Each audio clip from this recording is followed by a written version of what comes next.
We have all felt it. That crushing weight in the chest. The quiet nights where the silence feels louder than thunder. The moments when we look at life and wonder, why me? Why, when we've tried to live with honesty, compassion, and integrity, does the road twist into the thorns? Why is it the kind-hearted, the honest, the patient who seem to bear the heaviest blows? We do not ask this as children. Children believe the world is fair, that goodness is rewarded and cruelty punished. But somewhere along the way, when betrayal knocks, when illness strikes, when the ones we love are taken, we discover that the laws of the universe are not the laws of comfort.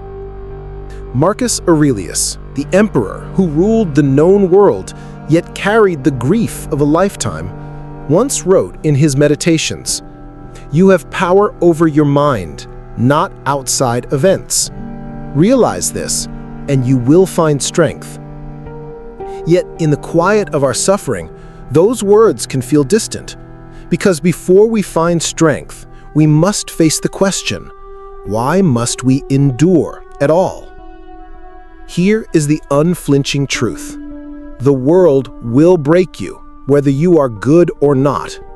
But if you are good, the breaking will be deeper, not because fate despises you, but because fate trusts you.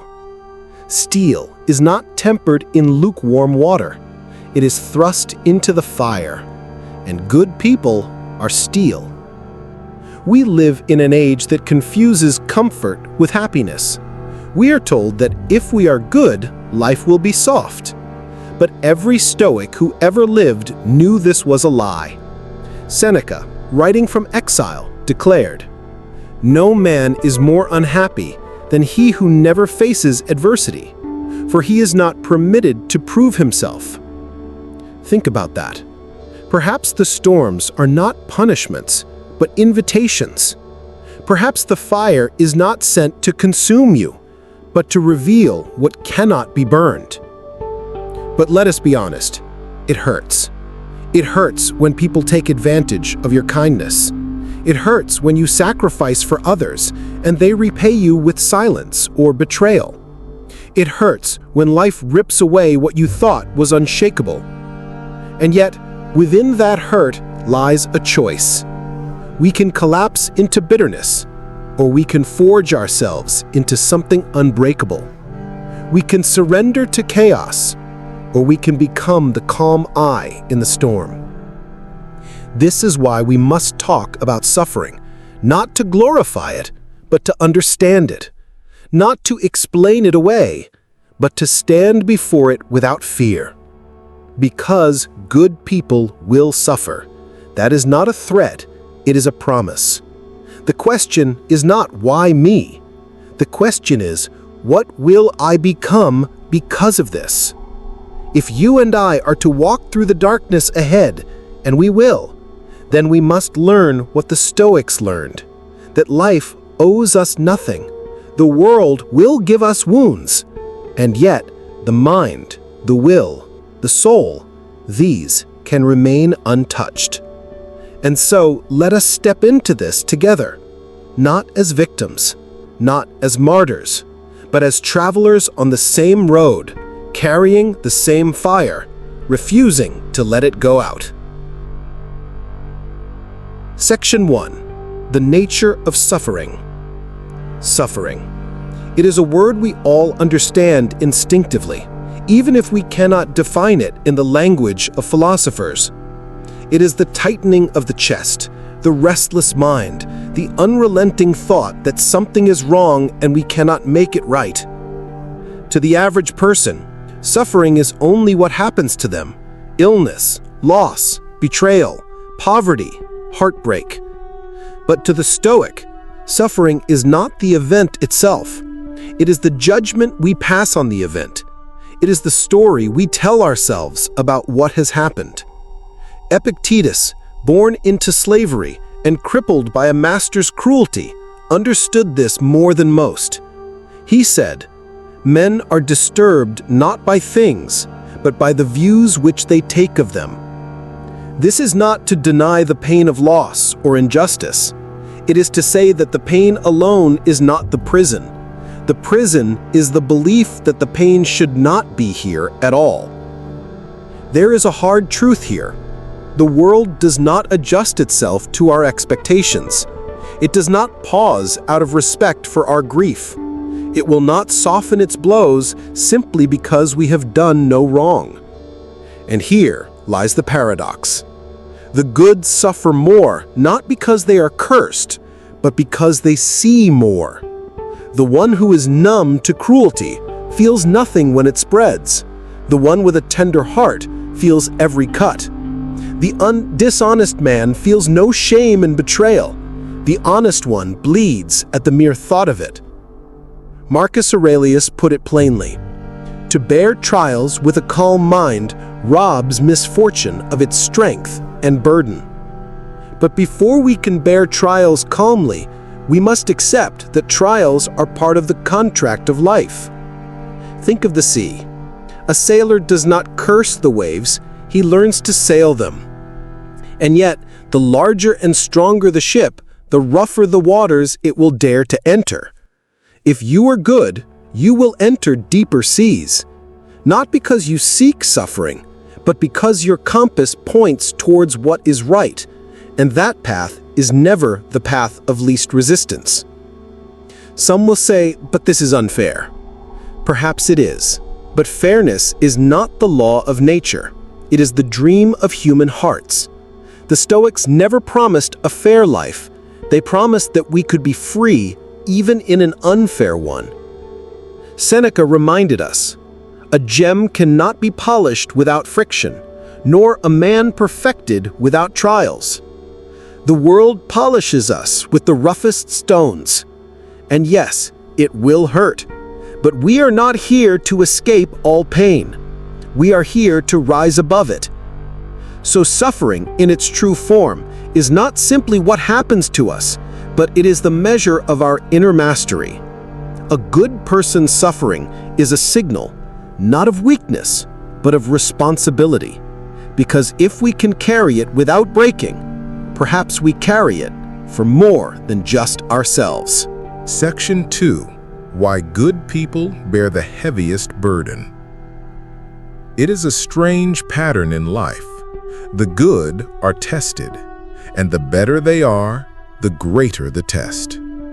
The world seems to place heavier stones on the shoulders of those already carrying much. And at first glance, this feels like cruelty. But perhaps it is something else. Epictetus once told his students, "So when God finds someone worthy of ruling over men, he does not spare him from hardship. He sends him the harshest training." It is the same with the blacksmith and steel. No one wastes the fire on clay. The flame is reserved for the metal that can withstand it, because only then can it be shaped into something that lasts. You and I both know this. A weak heart is rarely tested. Life does not place the weight of the world on those who have no intention of carrying it. The petty are left alone in their smallness. The cruel are unbothered in their cruelty. But the good? They are thrown into storms, not to destroy them, but to see if they can hold the mast steady when others cannot. Marcus Aurelius, the emperor philosopher who endured wars, plague, and the deaths of his children, did not lament his trials. He wrote instead, "The impediment to action advances action. What stands in the way becomes the way." For him, and for every true practitioner of virtue, the obstacles were not walls, they were teachers.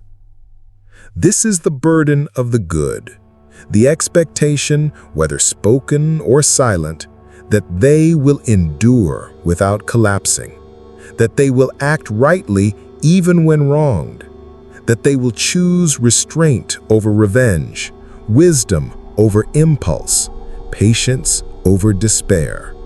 And yes, this expectation is exhausting. It means that when others have the luxury of lashing out, you must hold your tongue. When others are allowed to collapse into self-pity, you must rise. When others flee from the burning building, you must run inside. But why? Why must the good take on this role? Because goodness left untested is fragile. It is only in the presence of injustice that justice becomes real. It is only in the presence of cruelty that kindness proves its strength. It is only in the face of chaos that calm earns its meaning. Seneca said, "The greater the difficulty, the more glory in surmounting it."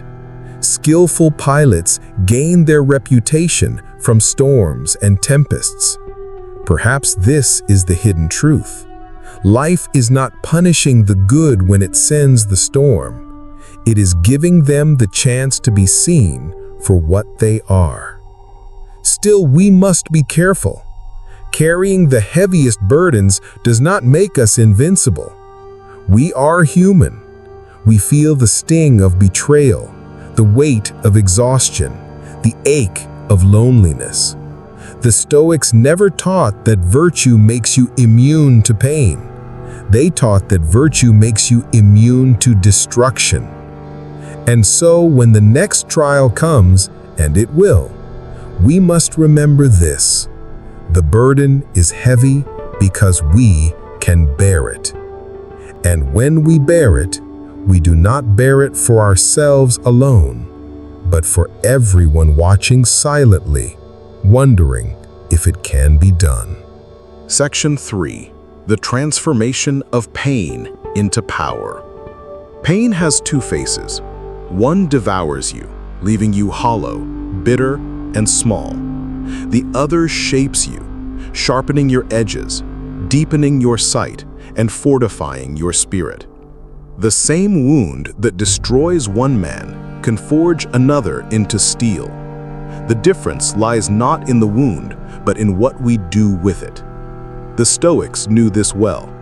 They were not immune to grief, to betrayal, to loss. They simply refused to let these become chains around their necks. Epictetus, who walked with a limp from a slave master's cruelty, did not spend his life cursing his misfortune. Instead, he taught that the mind is sovereign, that no matter how the body is beaten, the inner citadel can remain untouchable. Marcus Aurelius called it the art of transmutation.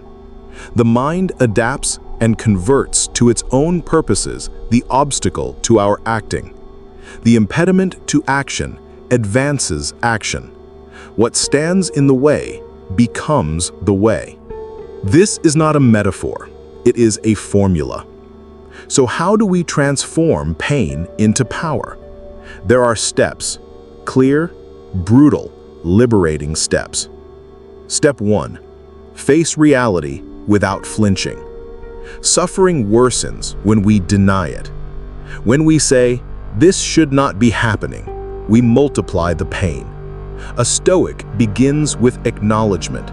This is happening. It sounds simple, but it is the first act of courage. Seneca wrote, "We suffer more often in imagination than in reality." By facing the truth without illusions, we strip the suffering of its power to grow in the shadows. Step 2. Separate what is yours from what is not. The dichotomy of control is the Stoic's most powerful weapon. Ask, what here is in my control? If the answer is nothing, then there is no reason to be consumed by it. If the answer is something, then act decisively without delay. Pain that cannot be acted upon is a stone to be set down, not carried endlessly. Step 3. Reframe the meaning of the pain. Here lies the heart of transformation. The event does not define you. The meaning you assign to it does. A wound can be a sign of weakness or a badge of endurance. A loss can be the end of your joy or the beginning of your wisdom. Amor fati, the love of fate, is not about pretending every event is pleasant. It is about saying, this too is mine. This is part of the path that shapes me. Step 4. Act in accordance with your values, even in pain. Here is where most people fall. They endure the pain, but they let it corrupt their actions. They become bitter, cruel, impatient. The Stoic refuses this. Virtue, courage, justice, temperance, wisdom remains the compass even when the sea is storming. This is the test that turns pain into strength. To act well, not only when it is easy, but when it feels impossible. Step 5. Use pain as a teacher, not an enemy. Every pain carries information about the world, about others, about yourself. The question is whether you will hear it. The man who only curses his misfortune learns nothing. The one who studies it becomes unshakable.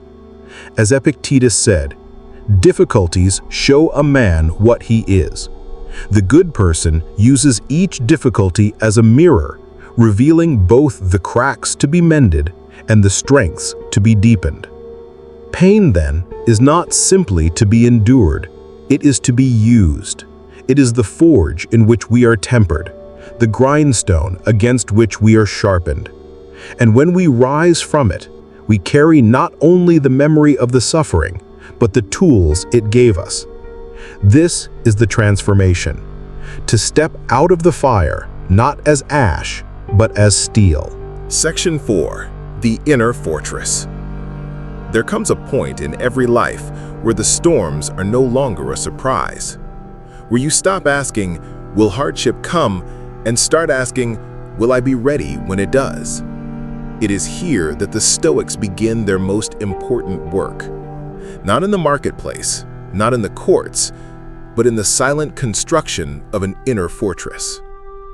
Marcus Aurelius called it the Acropolis of the soul, a high, fortified place within, untouchable by the chaos outside. This fortress is not built overnight, nor is it built when the skies are clear. It is constructed in moments of quiet discipline and tested in moments of violent trial. The foundation, mastery of perception. The first wall of the fortress is how you see the world. If you see every difficulty as an injustice, every loss as a robbery, your walls are made of sand. But if you see these same events as the natural course of life, inevitable, impartial, sometimes harsh but never personal, your walls are stone. Epictetus taught, it's not what happens to you, but how you react to it that matters. The fortress begins here, by filtering every event through reason, not impulse. The gate. Control over destructive emotions. No fortress falls faster than the one whose guards open the gates from within. Anger, fear, envy, self-pity. These are traitors disguised as allies. They promise action, but deliver ruin. The Stoic does not deny emotion, he disciplines it. He asks, will this feeling help me act with courage, justice, temperance, or wisdom? If not, it is turned away at the gate. Seneca warned, he who suffers before it is necessary suffers more than is necessary. An unguarded mind suffers twice, once from reality and once from the storms it invites in. The walls. Habits of resilience. Walls are not built by speeches, they are built brick by brick, day after day. For the Stoic, these bricks are habits. Morning reflection, preparing the mind for the day's trials. Negative visualization, premeditatio malorum, imagining loss before it happens so it cannot take you by surprise. Evening review, examining the day's actions without self-deception. These are not rituals of superstition, They are engineering. Each habit strengthens the structure, layer upon layer, until even the fiercest storm cannot breach it. The watchtowers, awareness of mortality. A fortress without watchtowers is blind. For the Stoic, memento mori, remember you must die, is not morbid obsession, but clear sight. It keeps the mind focused on what matters, immune to trivial insults, detached from fleeting pleasures. When you know that every breath is borrowed, you do not waste them on rage or despair. You guard them for action, for virtue, for what truly matters. The citadel, the self that cannot be taken. At the very heart of the fortress is the citadel, your reasoned will, your moral purpose. Here lies what cannot be bought, broken, or stolen. Epictetus said, "No man is free who is not master of himself." The citadel is the place where mastery lives. It is here that you keep your final freedom, to choose your response, even in chains, to keep your honor, even in disgrace, to walk with dignity, even to the grave. The inner fortress is not a place to hide, it is a place from which to act. It allows you to step into the chaos without fear, to bear the heaviest burdens without collapse, to meet the worst of humanity without losing the best of yourself. And here is the truth that the Stoics knew. Once the fortress is built, you will still suffer, but you will never again be defeated. Section 5. Closing and Call to Action. We began with a question that has haunted every age. Why do good people suffer the most? We have seen the truth, that suffering is not a punishment, but a proving ground. That the weight is heavy because we are meant to bear it. That the good are tested more fiercely, not because fate despises them, but because it trusts them. And yet this truth is not meant to comfort you in the way a soft bed comforts the weary. It is meant to harden you, to pull you to your feet even when your bones ache, to make you realize that your pain is not the enemy. It is the raw material from which your strength will be carved. Seneca warned, "It is not that we have a short time to live, but that we waste a lot of it. We waste it in complaint, in resentment, in waiting for life to become fair. It never will, but you can become unshakable within it." We are not here to be spared. We are here to be sharpened. We are not here to avoid the storm. We are here to stand in it until the wind bows to us. The world will break others. It will try to break you too. But if you hold, if you endure without surrender, you will become something the world cannot destroy. That is why we must build our inner fortress. That is why we must master our emotions, sharpen our perception, and act with virtue even when it hurts to do so. Because the storms will come, tomorrow, next year, when you least expect them. And when they do, you will either fall like the rest, or you will be the one still standing when the clouds finally part. So let us leave with this oath, not a whispered hope, but a silent iron vow. When suffering comes, we will not ask why me. We will ask, how will this shape me? When pain strikes, we will not flee from it. We will hold it, study it, and turn it into strength. When the world says you cannot endure this, we will endure it anyway and more. Marcus Aurelius wrote in his Meditations, "If you are distressed by anything external, the pain is not due to the thing itself, but to your estimate of it, and this you have the power to revoke at any moment." Remember that. Remember it when they betray you. Remember it when life takes what you love. Remember it when you are alone in the dark, thinking you cannot go on. Because you can, and you will. We suffer the most because we are the ones who can turn that suffering into something the world has never seen before, an unbreakable soul. And in the end, that is not a curse, it is a crown.